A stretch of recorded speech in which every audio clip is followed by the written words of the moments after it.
L'Audi A4 compte une palette de motorisation impressionnante, pas moins de 11 moteurs dont 6 diesels.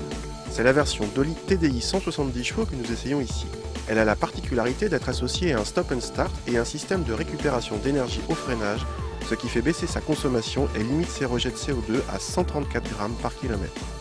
L'un des gros points forts de cette A4 vient de sa qualité de présentation. Matériaux, assemblage, finition, c'est la référence de la catégorie. Sur notre version Ambition Luxe, les sièges en cuir à réglage électrique ajoutent à l'impression de luxe.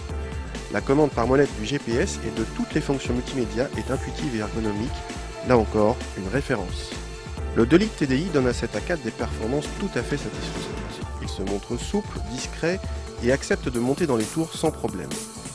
Le système Start and Stop est rapide et n'occasionne pas de désagréments particuliers en ville.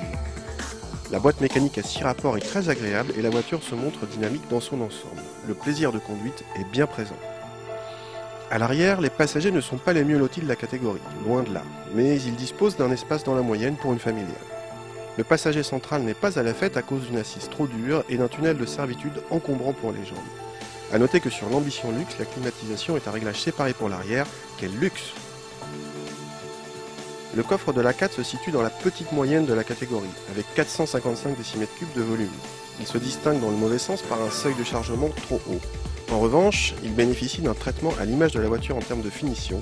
La moquette, bien que moins épaisse, reste très flatteuse. Seul le dossier de la banquette se replie, mais le plancher obtenu est plat. Cette A4 est sans conteste une belle voiture, réussie sur bien des plans, avec comme point fort sa qualité de présentation faisant figure de référence. L'agrément de conduite générale figure également au tableau des bons points, tout comme la sobriété. Mais qu'elle est chère! Beaucoup trop chère! Plus de 41 000 €. À ce prix-là, vous pouvez avoir un V6 diesel chez d'autres constructeurs.